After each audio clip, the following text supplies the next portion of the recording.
ఏకాంతంగా ఒకటే నిలబడ్డాను. As a matter of fact, I have offered my last prayer on that day. చివరిగా నిజంగా చెప్పాలంటే ఆ దినం చివరి ప్రార్థన చేసేసుకొని I సిద్ధపడిపోయాను. was not smiling on that day. I was remembering everybody after the last prayer, because those people are a little bit emotional people. They can, any one of them can shoot. అలా ప్రార్థన చేసినప్పుడు నవ్వు రాలేదండి. అందరు గుర్తొస్తున్నారు, ఇంటి వాళ్ళు గుర్తొస్తున్నారు. చివరి క్షణాలు ఏమవుతుందో అని భయం అవుతుంది. So very difficult situation. చాలా క్లిష్టమైన పరిస్థితి. But somehow God is extending our days. కానీ దేవుడు మా దినాలు పొడిగిస్తూ వస్తున్నాడు. We are not going to share what has happened in those places. ఆ ప్రాంతాలు ఏం జరిగిందో చెప్పడానికి సమయం కాదు. And after that, God has provided in such a way, those people have become my security, and they have taken me to the villages where I have to visit, because I don't know the way. ఈ సంఘటన జరిగిన తర్వాత చివరికి దేవుడు పరిస్థితిని ఎలా మలిచాడంటే ఆ నక్సలైట్సే నాకు సెక్యూరిటీ గార్డులు అయ్యారు. ఏ ప్రాంతానికి వెళ్ళాలో నాకు తెలియదు, వాళ్ళే తీసుకెళ్లేవారు. I do not know them. ఇది వారు ఎవరో తెలియదు నాకు. They also do not know me. వారు కూడా నేను ఎవరో తెలియదు. But God has, created such a situation. అటువంటి పరిస్థితిని అవలీలగా మార్చాడు దేవుడు. So brothers and sisters, please pray for the ministry. Not only many people working, they are working in those areas under so many difficulties. సోదరులారా, నా కొరకు మాత్రమే కాకుండా ఆ ప్రాంతాల్లో ఎన్నో క్లిష్ట పరిస్థితులు అనేకులు పనిచేస్తున్నారు. అందరి కొరకు ప్రార్థించాల్సిందిగా మనం చేస్తున్నాం. We are having so many facilities. మనం చెప్పాలంటే చాలా వసతులు ఉన్నాయి. They are not having any facilities. వారికి ఎటువంటి వసతి లేదు. So please pray for the ministry. దయచేసి పరిచయం కొరకు ప్రార్థించండి. And now, because this is the last meeting of this series, ఈ యొక్క కూడికల యొక్క చివరి దినం అయిన కారణం చేత we'll finish up. So చాలా త్వరలో ముగించుకోబోతున్నాం. So once again, let us turn to our theme verse. మరొకసారి మన అంశం వైపు మళ్ళుదాం. Genesis ఆదికాండం 49 chapter. 49వ అధ్యాయం. Genesis 49 ఆదికాండం 49వ అధ్యాయం and verse 22 all together, please. 22వ వచనాన్ని అందరం కలిసి చదువుకుందాం. ఆదికాండము 49వ అధ్యాయం 22వ వచనాన్ని అందరం కలిసి చదువుకుందాం. యోసేపు ఫలించడి కొమ్మ, ఊట యొక్క ఫలించడి కొమ్మ, దాని రెమ్మలు గోడ మీదకి ఎక్కి వ్యాపించును. For the last 3 days, during night times, we are meditating the life of Joseph, and we are seeing some of the secrets to have a fruitful life. గత 3 దినాలుగా సాయంకాల కూడికల్లో ఏమని ధ్యానిస్తున్నామంటే యోసేపు ఫలించడి కొమ్మ అనే అంశం మీద ధ్యానిస్తూ ఫలించడానికి కావాల్సిన రహస్యాలు మనం ధ్యానిస్తూ వచ్చాము. The very first word the Lord has spoken, almost it is the first word Lord has spoken to mankind is be fruitful. మానవాళితో దేవుడు మాట్లాడుతున్న మొట్టమొదటి మాట ఏదనగా ఫలించి అభివృద్ధి పొందుడి. The desire of God for your life, for my life, is that we must be fruitful. మన జీవితము, నీ జీవితం, నా జీవితం పట్ల దేవుని యొక్క ఆశ ఏదనగా మనం ఫలించాలని ఆశపడుతున్నాడు. Yes, we have to bring forth much fruit. అధికంగా ఫలించాలని ఆశపడుతున్నాడు. And when we go through the pages of the Bible, we will come across so many people who are fruitful for the Lord. బైబిల్లో పేజీలను తిప్పినట్లయితే ప్రజలు ఎలా అయితే ప్రభు కొరకు ఫలించారో ఆ వ్యక్తుల గురించి ధ్యానించవచ్చు. First day we have seen the mistakes of the people. మొట్టమొదటి దినము ప్రజలు చేసిన తప్పులు, చీకటి కోణం వైపు చూసాం. Though the Holy Spirit has recorded so many mistakes about so many great men of God, గొప్ప గొప్ప దైవజనుల నుంచి పరిశుద్ధాత్మ దేవుడు ఎన్నో తప్పులు రాసి పెట్టినప్పటికీ, but when it comes to the life of Joseph, కానీ యోసేపు జీవితం వచ్చినట్లయితే nothing is recorded against him. తన వ్యతిరేకంగా తన మీద తప్పుల నిరూపణ ఏది రాయబడలేదు. God never said even a single negative thing about Joseph. దేవుడు యోసేపు నుంచి ఒక్క చిన్న తప్పు కూడా చూపించలేదు. Not that he is a perfect man. ఆయన సంపూర్ణుడు కాదండి. As I already told you, every one of us, we are born in sin. ఇంతకు ముందే చెప్పిన విధంగా మనం ప్రతి ఒక్కరం పాపంలో జన్మించిన వారమే. There must be few mistakes in his life also. తన జీవితంలో కూడా తెలియని తప్పులు కొన్ని ఉండొచ్చు. But కానీ the Holy Spirit never wanted to record those things. పరిశుద్ధాత్మ దేవుడు ఆ తప్పులను రాయడానికి ఇష్టపడలేదు. He was so happy with the life of Joseph and his fruitfulness.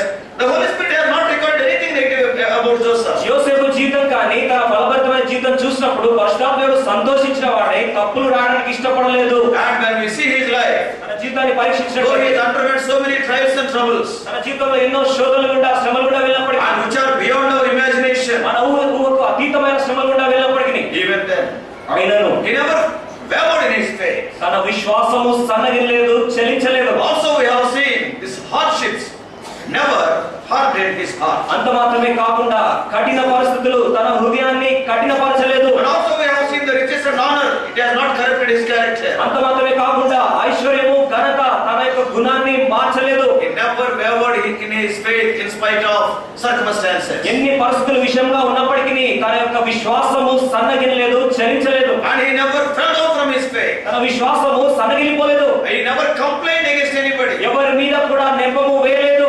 Already we have seen. ఇంతకు ముందే చూసాం. Even against Potiphar's wife, he never said even a single తను word. పోతిఫర్ భార్య మీద కూడా ఒక్క మాట కూడా చెప్పలేదు. And he never compromised in his faith. తన విశ్వాసంలో రాజీ పడలేదు. During the worship service we were seeing, ఆరాధన సమయంలో మనం ధ్యానించాం. even he was so faithful, even before he was dying, he asked his brethren, take away my bones from Egypt. I don't want to be in Egypt when you are going out of Egypt. తను ఎంత నమ్మకస్తుడంటే చివరికి చనిపోక ముందు తన సహోదరులను పిలిచి ఒక మాట అన్నాడు, ఐగుప్తు దేశం నుంచి వెళ్ళిపోతున్నప్పుడు నాకు ఎముకలను మీతో పాటు తీసుకెళ్ళిపోండి When all of you are going out of Egypt, why should I stay in Egypt? Take my bones also. అని అంటున్నాడు. మీరు అందరూ ఐగుప్తు వదిలేసి వెళ్ళిపోతున్నప్పుడు నా ఎముకలు ఎందుకు ఐగుప్తు దేశంలో ఉండాలి, అవి కూడా తీసుకెళ్ళిపోండి. Very wonderful character. ఎంత అద్భుతమైన గుణం So చూడండి. we are seeing some of the secrets of living or leading a fruitful life from the life of this great man of God. ఈ గొప్ప దైవజనుడైన యోసేపు జీవితంలో నుంచి ఫలభరితమైన జీవితం యొక్క రహస్యాలను ధ్యానిస్తూ వస్తున్నాం. We have seen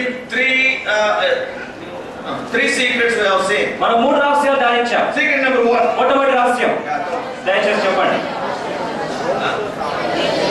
Yeah, it's so nice, you know. ఎంత మంచిది ఇది. Fellowship with God. దేవునితో సహవాసము. Yes, not only relationship, we must have fellowship with దేవునితో God. సంబంధం ఉండడం మాత్రమే కాదు కానీ దేవునితో సహవాసం కూడా కలిగి ఉండాలి. Undoubtedly, if many of us we are related to God, He is our Father and we are His children. నిస్సందేహంగా మనమందరము దేవునితో సంబంధమై ఉన్నాము. ఆయన మన తండ్రి, మనం ఆయన పిల్లలం. A day was there in our life, we have confessed our sins and we accepted Him as our Savior, as our Lord and also as our Father. ఒక దినాన మన పాపాలు ఒప్పుకుంటూ ఆ యేసుక్రీస్తు ప్రభువారిని మన రక్షకునిగా, మన ప్రభువుగా, మన యజమానుడిగా, తండ్రిగా మనం అంగీకరించాం. That is the relationship. అది మన సంబంధం. Yeah, if I ask you who is your heavenly Father, you will say God is my heavenly Father. ఒకవేళ ఈ పరలోక తండ్రి ఎవరైనా ప్రశ్నించినట్లయితే తప్పకుండా నిస్సందేహంగా ఈ ప్రభు నా పరలోక తండ్రి, దేవుడు నా పరలోక తండ్రి అంటాం. But what about your fellowship with God? కానీ ఆ దేవునితో నీ సహవాసం ఎలా ఉంది? Today have you talked to Him? ఆ దేవుని దిన మాట్లాడావా? Yesterday have you talked to Him? గతదినం ఆయనతో మాట్లాడావా? That is very అది important. చాలా ప్రాముఖ్యమైనది. Not only relationship, but fellowship must be there to have a fruitful life. ఫలభరితమైన జీవితం జీవించడానికి సంబంధం మాత్రమే కాదు కానీ సహవాసం చాలా ప్రాముఖ్యం. Secret number 2. రెండో రహస్యము Brothers are not speaking. సహోదరుల యొక్క శబ్దం తక్కువగా ఉంది. Favor with God and man, not man and God. దేవుని యొక్క కటాక్షము మానవునితో కూడా కటాక్షము. That is very important. చాలా ప్రాముఖ్యం. If you have a very clear vertical relationship, ఈ యొక్క నేరుగా ఉన్న సంబంధము కానీ స్పష్టంగా ఉన్నట్లయితే God will take care of all the horizontal relationships. మిగతా మానవులతో ఉన్న సంబంధాలన్నింటినీ దేవుడు చూసుకుంటాడు. Wonderful example we have seen from the life of Jacob last night. గత రాత్రి యాకోబు జీవితం నుంచి అద్భుతమైన ఉదాహరణను ధ్యానించాం. As when he had set right things with God. ఎప్పుడైతే దేవునితో పరిస్థితులు సరి చేసుకున్నాడో, Oh Lord, I was always after other things, but not after you. ప్రభువా ఎల్లప్పుడూ వ్యక్తుల మీద ధనం మీద వెంబడబడుతున్నాం కానీ నీ వెంబడపడలేదు But అని today చెప్పాడు. I want you.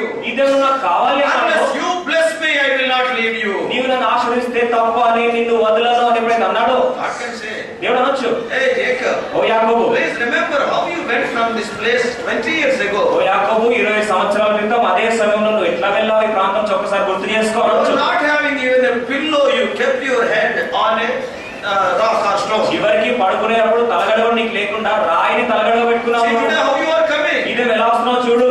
4 wives. 4 భార్యలు.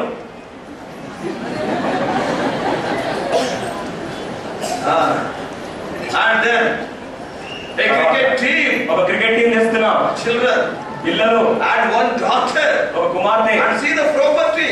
ఈ ఆస్తి చూడు. See, you are coming like this. ఇక ఇలా వస్తున్నావు. Have you ever thought that you will become so rich? ఇంత ధనవంతులు అవుతావు ఇప్పుడు అనుకున్నావా? See the sheep, see the camels, see the donkeys. నీ గొర్రెలు, జంతువులు, గాడిదలు చూడు. You are so rich. ఇంత ధనవంతుడు నువ్వు. Then why you are asking me to bless you again? ఇంకా సంపాదించి ఇంకా నన్ను ఆశీర్వదించు ప్రభు, ఆశీర్వదిస్తే తప్ప నేను వదలను. Who ఎందుకంటే has given all these things? ఇవన్నీ ఎవరు ఇచ్చారు? God can say. దేవుడు అనొచ్చు కదా. But what Jacob is telling? కానీ యాకోబు ఏమంటున్నాడు? Lord, ప్రభువా, these are not permanent blessings. ఇవన్నీ శాశ్వతమైన ఆశీర్వాదాలు. All these years I wasted my life by running after these things. గత సంవత్సరాలంతా ఇవి కావాలని నా జీవితాన్ని వాటి వెంట అన్వేషణలో నా జీవితాన్ని పాడు చేసుకున్నాను. See tonight, ఈ దినం రాత్రి చూడు, all left me, I am alone. అందరూ నన్ను ఒంటరి వాడు చేసి వెళ్ళిపోయారు. These are all temporal blessings. ఇవన్నీ శాశ్వతమైనవే. That's why Jacob could not give a right testimony when he stood before Pharaoh. ఆ కారణం చేతనే యాకోబు ఎప్పుడైతే ఫరో ముందు నిలబడ్డాడో సరైన సాక్ష్యం చెప్పలేకపోయాడు. See, he wasted his young age. తన యవన జీవితంతో పాడు చేసుకున్నాడు. Young people I am telling. యవనస్తులకు చెప్తున్నాను. More than 50%, more than 60% are young people here. చెప్పాలంటే 50-60% కంటే ఎక్కువ యవనస్తులు ఉన్నారు ఇక్కడ. See, if you waste your youth, then one day you have to regret. ఒకవేళ నీ యవన జీవితాన్ని పాడు చేసుకుంటే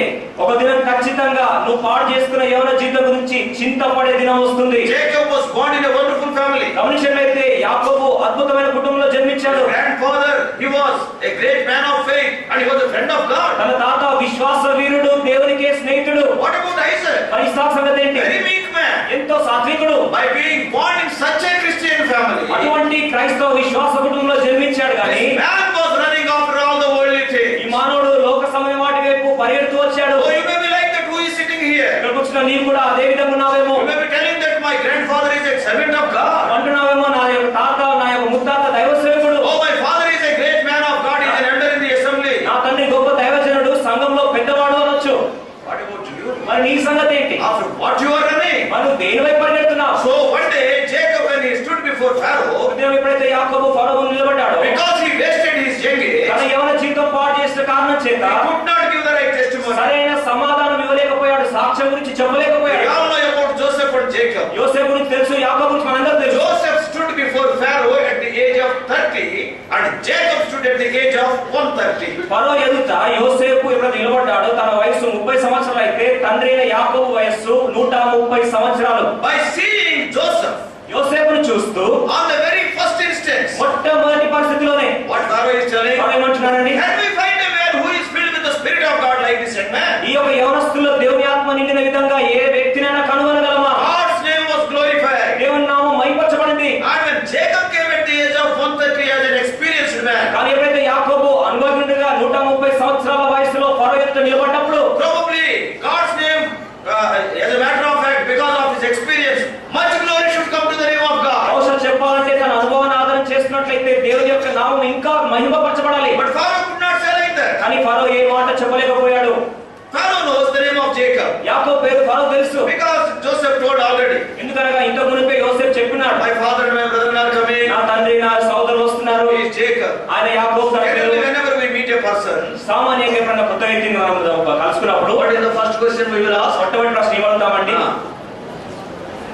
A village fellow like me. ఒకవేళ గ్రామస్తులు లాంటి అంకుల్ లాంటి వ్యక్తి వచ్చాడు అనుకోండి, What I will ask? ఏమడుగుతాడు?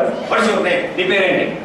Same thing you city people will ask in a different way. అయితే సిటీలో ఉన్న వాళ్ళు కొద్దిగా ప్రత్యేకంగా అడుగుతారు. They will not say what is your name in a hard way. నీ పేరేంటి అని అంత గట్టిగా ఘాటు అడగరు కానీ What do you say? ఎలా అడుగుతాం? May I know your sweet name? నీ పేరు నేను తెలుసుకోవచ్చా? Oh, your fashion market. You are from village. గ్రామస్తులు కాబట్టి నేరుగా అడుగుతారు. So we are not. Meaning is same. అర్థం అది. So Pharaoh can ask. ఫరో అడగవచ్చు, Oh, you are a very old man. What is your name? నువ్వు చాలా వృద్ధుడివి, నీ పేరేంటి? He cannot ask that question. ఆ ప్రశ్న అడగలేడు. Why? ఎందుకు అడగలేడు? Already he knew his name. ఇంత మునిపే పేరేంటో తెలుసు. So by seeing the head and the shape of the head and the hair, then he asked another question. ఆ తల, ఆ యొక్క వెంట్రుకలు, ఆ రంగు చూసి ఇంకో ప్రశ్న అడిగాడు. Probably by seeing the grey hair of Jacob, if at all that hair is there. బహుశా యాకోబుకి నెరసిన తల వెంట్రుకలు ఉంటే, ఒకవేళ ఉండుంటే, How old are thou? నీ వయసు ఎంత?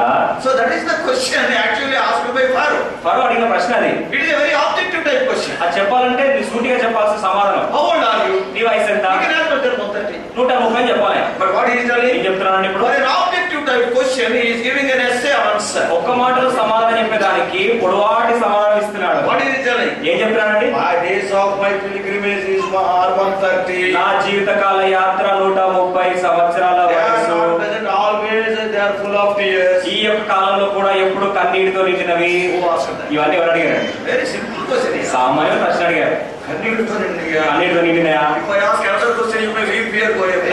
ఇంకో ప్రశ్న అంటే ఏడుస్తావేమి, ఇక్కడే వదిలే వెళ్ళిపోవాలి. Brothers and sisters, ఈ సోదరి if సోదరులా, you waste your young age, ఒకరిని యవన కాలాన్ని వృధా చేస్తే see, you may not bring that much glory to God. దేవునికి అంత మహిమ తీసుకొని రాలేవేమో. Later you may regret. తర్వాత నువ్వు పశ్చాత్తాపడు. But what is the use? కానీ అది ఉపయోగం ఏంటి? Immediately Pharaoh said. వెంటనే ఫరో అన్నాడు, Pharaoh could not pass the same comment what he passed when he saw Joseph. యోసేపును చూసినప్పుడు ఎటువంటి మాట అయితే చెప్పగలిగాడో ఫరో, అదే మాటను తండ్రిని చూసినప్పుడు చెప్పలేకపోయాడు. That Gentile king who never believed in the living God, he glorified God.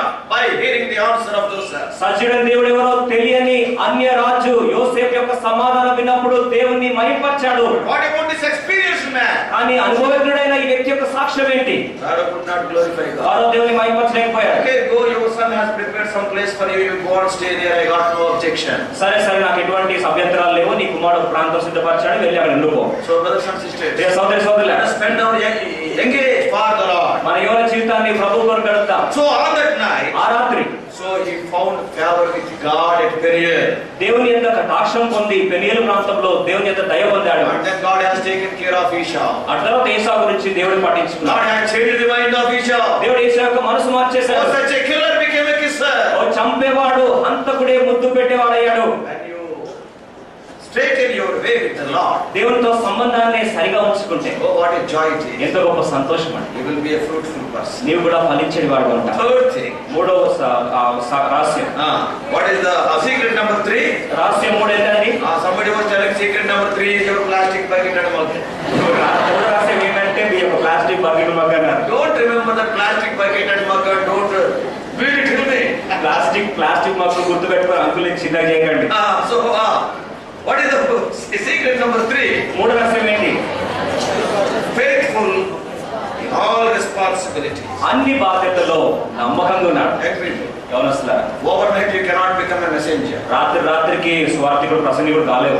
Overnight you cannot become a big man. రాత్రికి గొప్పవాడి కాలేవు. See, if we are faithful in small things, God will entrust great. ఒకవేళ చిన్న చిన్న వాటిలో నమ్మకత్వం కలిగినట్లయితే దేవుడు మనకు గొప్ప గొప్ప బాధ్యతలు ఇస్తాడు. Last night we have seen. గత రాత్రి చూసాం. Whatever ministry you are doing in the house of God, no ministry is a little ministry. గమనించండి, దేవుని మందిరంలో చేసే ఏ పరిచర్యైనా, ఎంతటి పరిచర్యైనా అది దేవుని దృష్టిలో చిన్న పరిచర్య కాదు. All ministries are equally important. అన్ని పరిచర్యలు దేవుని దృష్టిలో అదే ప్రాధాన్యత కలిగినవి. As I already told you, out of our egoistic attitude, we will grade the ministries. That is a big ministry, this is a small ministry. కానీ మనం చేసే తప్పేంటంటే మన అహాన్ని ఆధారం చేసుకొని అది చిన్న పరిచర్య, ఇది పెద్ద పరిచర్య అని పరిచర్యల గురించి మనం స్థానాలను ఏర్పాటు చేస్తుంటాం. When I share the word of God, అంటే వాక్య పరిచర్య చేస్తున్నాను. I will think I am a great man. నేనేమనుకుంటా అంటే నేను గొప్పవాడు అనుకుంటాను. What is that man? What is that man? He is a small fellow. అరే ఆ వ్యక్తి ఏంటంటే చిన్నవాడైనా అంటాం. See, in my early ministry only, నాకు పరిచయం చేస్తున్నప్పుడు ఆదిమ కాలంలో so the one wonderful lesson I read. అద్భుతమైన పాఠాలు నేను నేర్చుకున్నాను. Many places I used to share this. చాలా ప్రాంతాల్లో ఈ యొక్క పాఠం గురించి నేను చెప్తూ ఉంటాను. Maybe, and again I am going out of track. నేను ఒక్కసారి దారి దిగుతున్నానండి. Don't think otherwise. వేరే అనుకోకండి. Till the food is cooked, I will not leave you. భోజనం సిద్ధపాటు అయ్యేంత వరకు మీకు గత్యంతరం లేదు. Somebody please see it also. Brother is taking water. This fellow will not do so easily.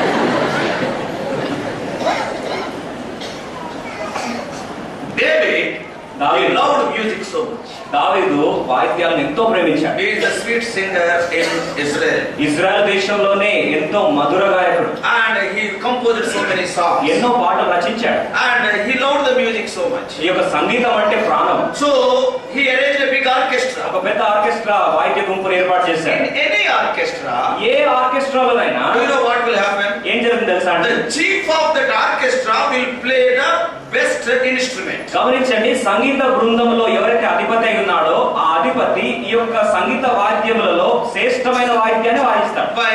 ఎందుకు? Because if good name comes for that orchestra, actually the chief will get the good name, and if bad name comes, the chief will get the bad name. ఎందుకంటే బృందానికి మంచి పేరు వస్తే ఆ యొక్క అధిపతికి వస్తుంది, చెడ్డ పేరు వస్తే కూడా అధిపతికి వస్తుంది. Generally the chief will be knowing how to play all the instruments. సామాన్యంగా సంగీత బృందానికి నాయకుడైన వ్యక్తికి అన్ని వాయిద్యములు వాయించే అలవాటు ఉంటుంది. How to know play the keyboard and that board and this board and the dolak and kanjar and all this. I don't know what they will be called in English, but this the symbols. ఈ యొక్క తబలాలు, కంజర, keyboard, హార్మోనియాలు ఎలా వాయించాలి అవన్నీ తెలుసు ఆయన. The head will know all those things. ఈ యొక్క అధిపతికి అన్ని తెలుసు. That's why he will be correcting and he will be guiding all the people. ఆ కారణం చేత ఎవరైనా తప్పు వాయించినట్లయితే కను సైగల్లో వారిని చూస్తూ వారికి ఆజ్ఞలు చేస్తూ జారీ చేస్తుంటాడు. So he will be playing the best instrument. ఆ కారణం చేత శ్రేష్టమైన వాయిద్యాన్ని వాయిస్తాడు. Because if anybody is not playing properly, he will cover in that instrument. ఎందుకనగా బృందంలో ఎవరన్నా తప్పు చేస్తే ఆ తప్పును ఈయనే సరి చేసేస్తాడు. So generally the chief will have the biggest instrument. సామాన్యంగా సంగీత బృంద నాయకుడు శ్రేష్టమైన వాయిద్యాన్ని వాయిస్తుంటాడు. In the orchestra of David, కానీ దావీదు యొక్క ఆర్కెస్ట్రాలో who is the chief? ఎవరండి నాయకుడు? Who is the chief? ఎవరు నాయకుడు? 1 Chronicles, 1వ దినవృత్తాంతం 16th chapter. 16వ అధ్యాయం. 1 Chronicles 16. This is a great lesson in the early age of my ministry. నేను పరిచయం చేస్తున్నప్పుడు ఆదివార సమయంలో ఈ యొక్క అమూల్యమైన పాఠాన్ని ప్రభు నాకు నేర్పించాడు. 16th chapter 1వ దినవృత్తాంతములు 16వ అధ్యాయము and verse 5. 5వ వచనం అండి.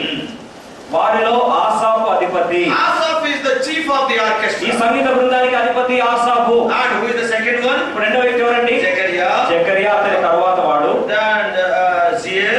యెహయేలు, Then Shemiramoth. షెమిరామోతు, Jehiel. యెహయేలు, Matithya. Mattithiah, Eliab. Eliab, Benaiah. Benaiah, And Obed-edom. ఒబెదెదోము. So all these people were there in that orchestra. ఈ సంగీత బృందంలో వీరందరూ ఉన్నారండి. So generally, సామాన్యంగా as we have seen, Asaph has to play the biggest instrument. సామాన్యంగా గమనించినట్లయితే ఈ యొక్క శ్రేష్టమైన వాయిద్యాన్ని ఆసాపు వాయించాలి. And what instrument Asaph played? చెప్పాలంటే ఆసాపు ఎటువంటి వాయిద్యాన్ని, ఏ వాయిద్యాన్ని వాయించాడంటే See 5th verse last part. 5వ వచనం చివరి భాగం రాస్తుందండి. Ziel with the sorceries and with harps.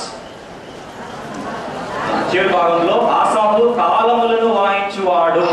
What Asaph was playing? ఆసాపు ఏం వాయిస్తున్నాడండి? తాళాలు వాయిస్తున్నాడు. Did any chief play this takudiku cymbals? సంగీత నాయకుడు టక్కుటికని తాళాలు వాయిస్తాడండి. I have never seen any chief playing cymbals in the orchestra. ఈ యొక్క ఆర్కెస్ట్రాలో సంగీత నాయకుడు విద్వాంసుడు ఒక తాళాలు వాయించడం ఎప్పుడు చూడలేదండి. Generally, nobody will play that cymbals. They will be like that only. తాళాలు వాయించడానికి ఎవరు ఇష్టపడక పక్కన పారేస్తారు. And some small child, Sunday school child comes, that fellow takudiku he will be playing. Sunday school పిల్లలు నాకు దొరికిన అవకాశం అని వాయిస్తుంటాడు. That's all. అంతే. But what about here? కానీ ఇక్కడ ఏం జరిగింది? Asaph, though he is the chief of the orchestra, సంగీత బృందానికి నాయకుడైన ఆసాపు what he is playing?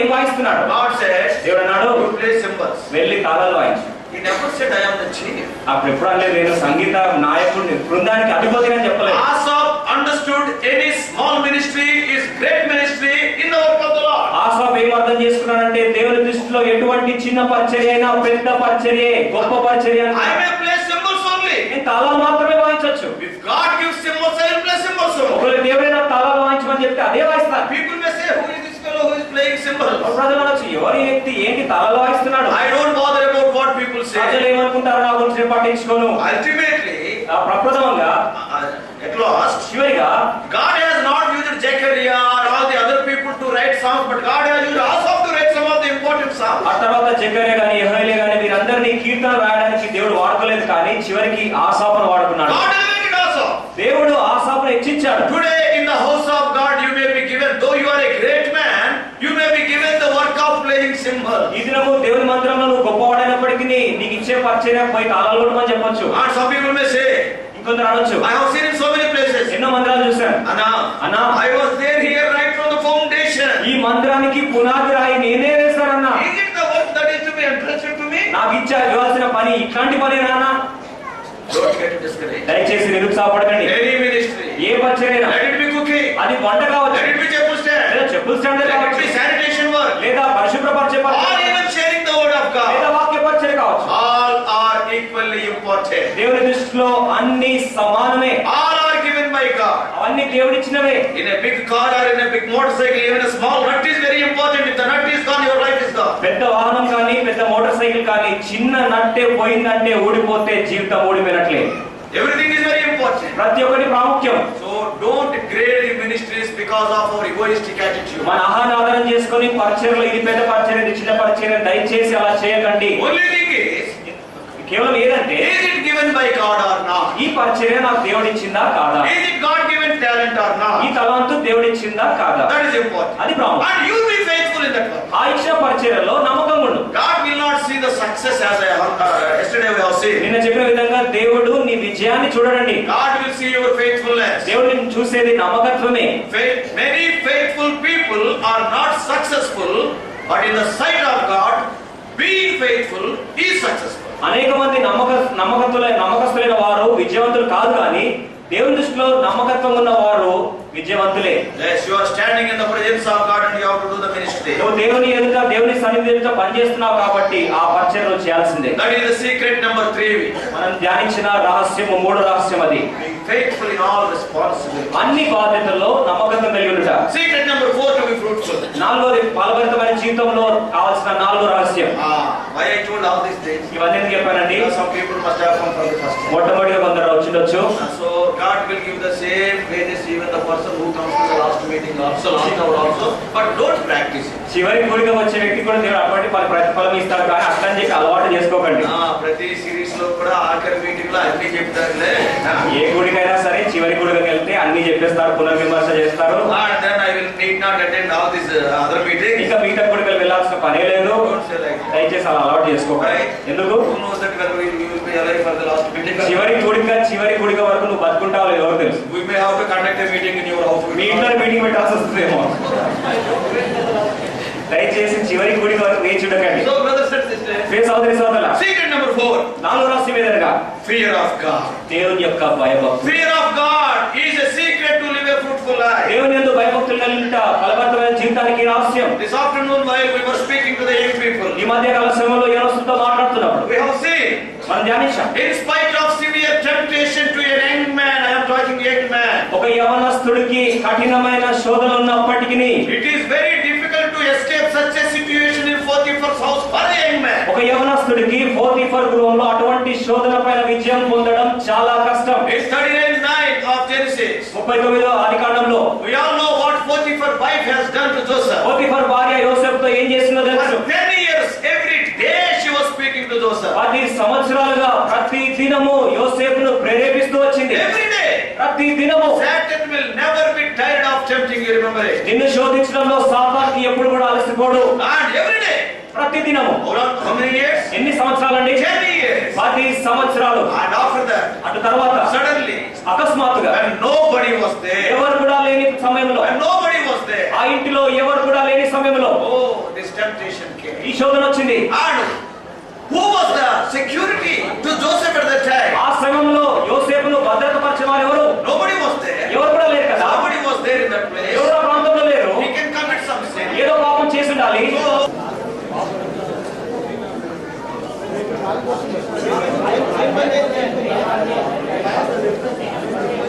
Okay, now turn this side. ఇటువైపు తిరగండి. They will be taking care of it. వాళ్ళు చూసుకునే వాళ్ళు ఉన్నారు. Though you turn that side, is good. నువ్వు అటు తిరిగా ఏం కరెంట్ రాదు. So,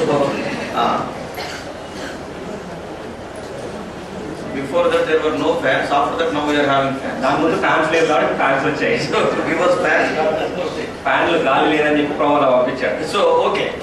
Now the secret number 4 is the fear of God. ఫలించడంలో నాలుగవ రహస్యం ఏదనగా దేవుని యందు భయభక్తులు కలిగి ఉండుట.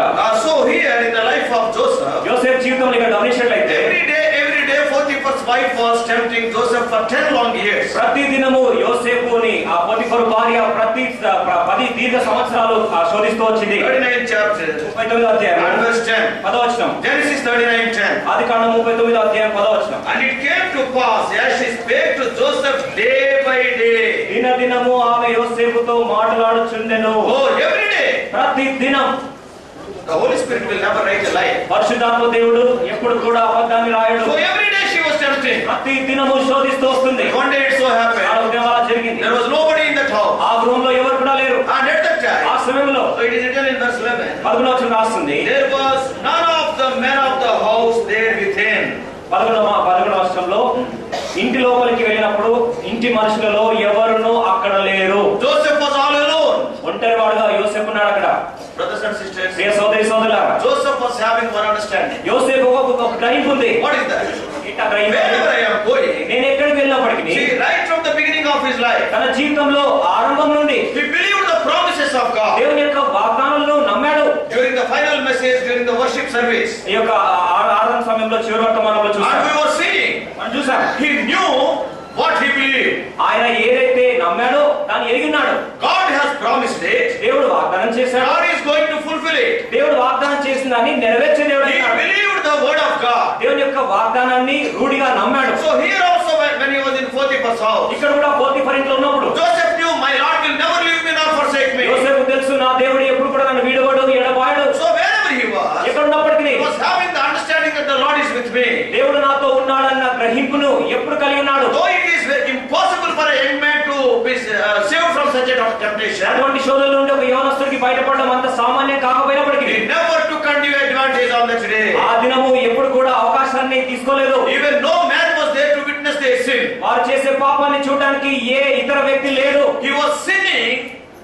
He was concerned sinning against God. ఆ వ్యక్తి ఎలా భావించాడంటే నేను చేసే పాపము దేవునికి వ్యతిరేకంగా చేస్తానేమో. Oh, he is watching all the time. ఆ ఎల్లప్పుడూ ఎల్లవేళలా నా దేవుడు నన్ను చూస్తున్నాడు. Wonderful answer he has given to that woman. ఆ యొక్క స్త్రీకి అద్భుతమైన సమాధానం ఇచ్చాడు. How can I commit this sin against my ఇంత God? ఘోర పాపాన్ని నా దేవునికి వ్యతిరేకంగా ఎలా చేయగలను? The fear of God protected him from committing such a grave sin. దేవుని యొక్క భయము తన జీవితంలో ఈ భయంకరమైన పాపం చేయకుండా అడ్డుపడింది. Many times we are having wrong idea about sin. చాలా సార్లు పాపం గురించి తప్పుడు అపోహ కలిగి ఉంటాం. Whenever we commit sin, ఎవరైనా పాపం చేస్తే, suppose if you slap somebody, ఒకళ్ళు వెళ్ళి ఎవరైనా కొట్టారనుకోండి, then what you will think? మనం ఏమనుకుంటాం? Arey, that man is affected.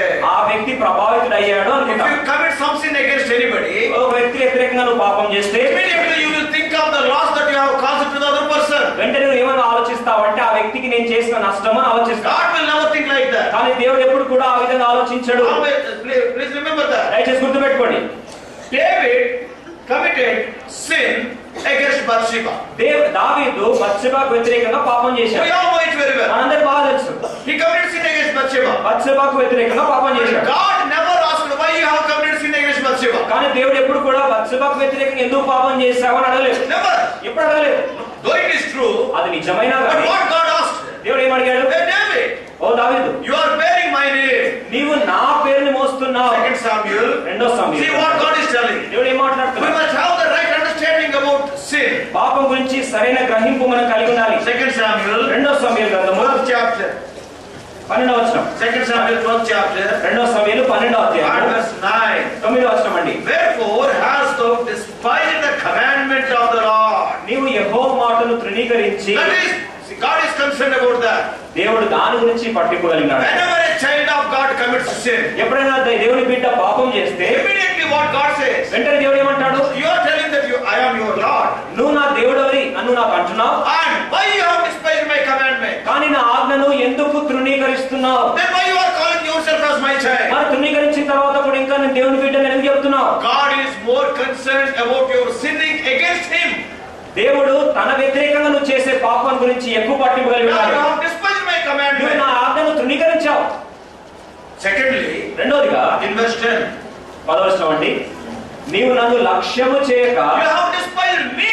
నీవు నన్ను తృణీకరించి లక్ష్య పెట్టట్లేదు. Not only my word, even you despised me. నువ్వు నా ఆజ్ఞ మాటను మాత్రమే తృణీకరించడం కాదు, చివరికి నన్నే తృణీకరించావు. And if you see verse 14, 14వ వచనం you ధ్యానించినట్లయితే, have given an occasion to the enemies of the Lord to blaspheme the name of the Lord. అయితే ఈ కార్యం వల్ల యెహోవాను దూషించుటకు ఆయన శత్రులకు నీవు గొప్ప హేతువు అవకాశాన్ని ఇచ్చేసావు. There are some enemies to the Lord. దేవుని వ్యతిరేకంగా శత్రువులు కొందరు ఉన్నారు. Yes, Satan is there. సాతాను ఉన్నాడు. You have given a room for Satan to blaspheme my name. నా నామాన్ని అవమానపరచడానికి సాతానుకు ఒక అవకాశం ఇచ్చావే.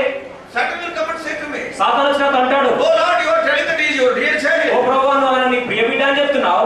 That means your dear children will do like అంటే నీ this. ప్రియ బిడ్డలు ఈ పనులు చేస్తారా? I have to bow down my head. అప్పుడు నా తల దించుకోవాల్సి You వచ్చింది. have given an occasion to my enemies to blaspheme my name. నా శత్రువులకు నా పేరుని అపహాస్యం చేయడానికి నువ్వే కదా అవకాశం ఇచ్చావు. Whenever a believer commits a sin, ఎప్పుడైతే ఒక విశ్వాసి పాపం చేస్తాడో, God is more concerned about his own personality, his commandment, and he will be looking at his enemies also. దేవుడు ఆ సంఘటన జరిగినప్పుడు తన వ్యక్తిత్వము, తన యొక్క మాట, తన యొక్క శత్రువులు ఇవన్నీ ఆలోచిస్తాడు. If somebody, some Gentile person, an unbeliever commits sin, God will not bother about it. ఒకవేళ అన్యజనుడే పాపం చేస్తే దేవుడు దాన్ని పట్టించుకోడు. Why? ఎందుకు? He is a sinner.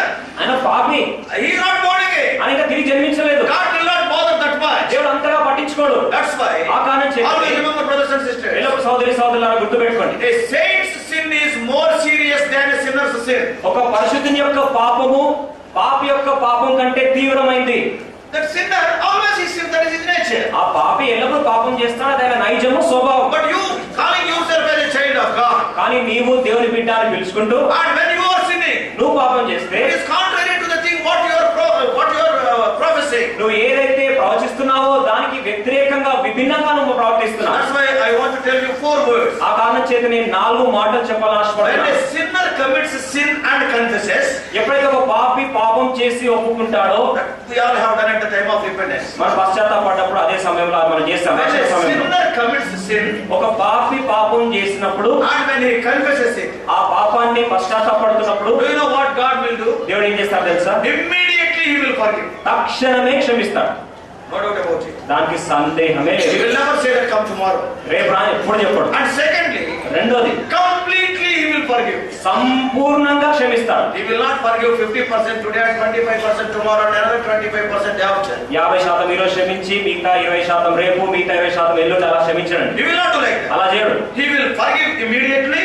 వెంటనే క్షమిస్తాడు. He will forgive completely. సంపూర్ణంగా క్షమిస్తాడు. And third thing is, మూడోది he ఏంటంటే will forgive unconditionally. బేషరతుగా క్షమిస్తాడు. Oh, you get that sacrifice, you get this sacrifice. God will never say. నువ్వు ఆ బలి అర్పించి అప్పుడు క్షమిస్తా, ఇది అర్పించి క్షమిస్తాను. Unconditionally he will forgive. బేషరతుగా క్షమిస్తాడు. And fourthly, నాలుగో మాట, he will forgive freely. ఉచితంగా క్షమిస్తాడు. Four important words. 4 ప్రాముఖ్య మాటలండి. Immediately, వెంటనే, completely, సంపూర్ణంగా, unconditionally, బేషరతుగా, freely. ఉచితంగా. When a sinner commits sin and confesses, these four things we can understand. ఒక పాపి పాపం చేసి పశ్చాత్తాపడి ఒప్పుకున్నప్పుడు ఈ 4 రకాలుగా దేవుడు క్షమిస్తాడు. But when a saint commits sin, కానీ గమనించండి, పరిశుద్ధుడే పాపం చేస్తే, when a child of God commits sin, దేవుని యొక్క బిడ్డే పాపం చేస్తే, and he confesses, ఆ పాపం చేసిన తర్వాత క్షమాపణ కోరుతూ ఒప్పుకోలు he ప్రార్థన చేస్తే, also confess for restoration. మనం కూడా సమకూర్పు కొరకు చాలా సార్లు పశ్చాత్తాపడతాం. Then what God will do? ఆ తర్వాత దేవుడు ఏం చేస్తాడంటే, God's response will be different when a saint confesses his sin. ఒక పరిశుద్ధుడు తన పాపాన్ని ఒప్పుకుంటున్నప్పుడు దేవుని యొక్క ప్రతిస్పందన విభిన్నంగా ఉంటుంది. What is that? అది ఎలా ఉంటుందండి? He will forgive immediately. వెంటనే క్షమిస్తాడు. Remember it. గుర్తుపెట్టుకోండి, He will forgive immediately. వెంటనే క్షమిస్తాడు. And secondly, రెండోదండి, he will forgive completely. సంపూర్ణంగా క్షమిస్తాడు. There is no difference. ఇంకే వ్యత్యాసం లేదు. And thirdly, మూడోది, he will forgive unconditionally. బేషరతుగా క్షమిస్తాడు. Three things we have seen. 3 మాటలు చూసామండి. Fourthly, 4 మాట గమనించండి, he will not forgive freely. కానీ ఉచితంగా క్షమించడండి. You pay the price. నువ్వు క్రయధనం చెల్లించు. Because knowingly you have committed sin. ఎందుకనగా ఎరిగి తప్పు చేశావు. A sinner, ఒక పాపి he doesn't know what is right and what is wrong. ఏది సరైనదో ఏది తప్పో తెలియదు. Sinning is his lifestyle. పాపం చేయడం తన జీవన శైలి. But what about a saint? కానీ పవిత్రుడైన పరిశుద్ధుడైన వ్యక్తి సంగతి ఏంటి? You are telling that you denounce sin and you are washed by the blood of Christ. నువ్వు పాపాన్ని తొలగించుకొని పాపాన్ని పారవేసి యేసుక్రీస్తు రక్తం చేత కడిగివేయబడ్డావు, క్షమించబడ్డావు. You are telling to everybody. నువ్వు అందరికి You ప్రవర్తిస్తున్నావు, are testifying. నువ్వు సాక్ష్యం ఇస్తున్నావు. Today what you are doing? కానీ నువ్వేం చేశావు? You are again knowing that it is sin you have committed. అది పాపం అని తెలిసి కూడా ఎరిగి ఆ తప్పునే చేశావు. Do you know why many believers are suffering? ఎందుకు చాలా మంది విశ్వాసులు ఎందుకు శ్రమ గుండా Why వెళ్తున్నారు there is తెలుసా? no peace in their life? ఎందుకు వారి జీవితంలో ఆ రక్షణానందం కోల్పోతున్నారు తెలుసా? God will not forgive free. దేవుడు పాపం చేసిన ఒక పవిత్రుడైన విశ్వాసి పాపం చేస్తే వారి యొక్క పాపాన్ని ఉచితంగా దేవుడు క్షమించాడు. David, దావీదు when he committed sin, పాపం చేశాడు. God said, దేవుడు అన్నాడు, the first child will die. మొట్టమొదటి పుట్టే కుమారుడు చనిపోతాడు. Not only that, అంత మాత్రమే కాదు, the sword will not depart from your house. నీ యొక్క కుటుంబంలో నుండి ఖడ్గము వెళ్ళిపోదు. Every time. ప్రతిసారి See, bloodshed. రక్తపాతమే. There is no peace to David. దావీదుకి Shanti కోల్పోయాడండి.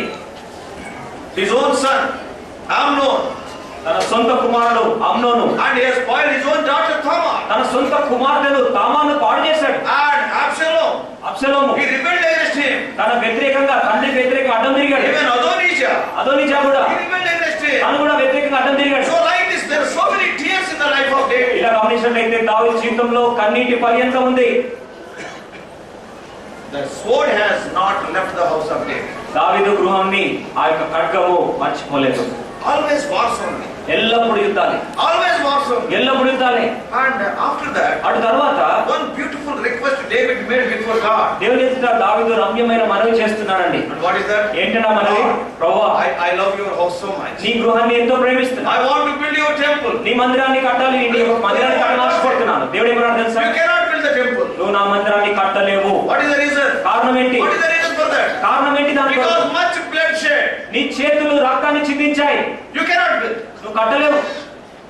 Why the sword has not departed from his house? ఇంకా తన గృహంలో నుండి ఆ ఖడ్గము ఎందుకు తొలగిపోలేదండి? Because of the sin he has committed. తను ఆ కాలంలో చేసిన పాపము. See the sad consequences of a believer committing sin. విషాదకరమైన ఒక విశ్వాసి పాపం చేస్తే వచ్చే విషాదకరమైన పరిణామాలు చూడండి. There is no peace in his his life. తన కుటుంబంలో తన యొక్క జీవితంలో శాంతి కోల్పోయాడు. Every day some bad news. ఎల్లప్పుడూ ఏదో ఒక దుర్వార్త, Always wars only. ఎల్లప్పుడూ యుద్ధాలే. And the desire of his heart was not fulfilled. తన హృదయ వాంఛ కోరిక కూడా తీర్చబడలేదు. Though it is a very noble desire. అది ఎంతో ఉన్నతమైన ఆశ అయినప్పటికీ, Brothers and sisters, సోదరి సోదరులారా, believer committing sin is very serious. ఒక విశ్వాసి పాపం చేయడము లేదా పాపం చేస్తే భయంకరమైన తీవ్రమైన పరిణామాలు వస్తాయి. Joseph knew it.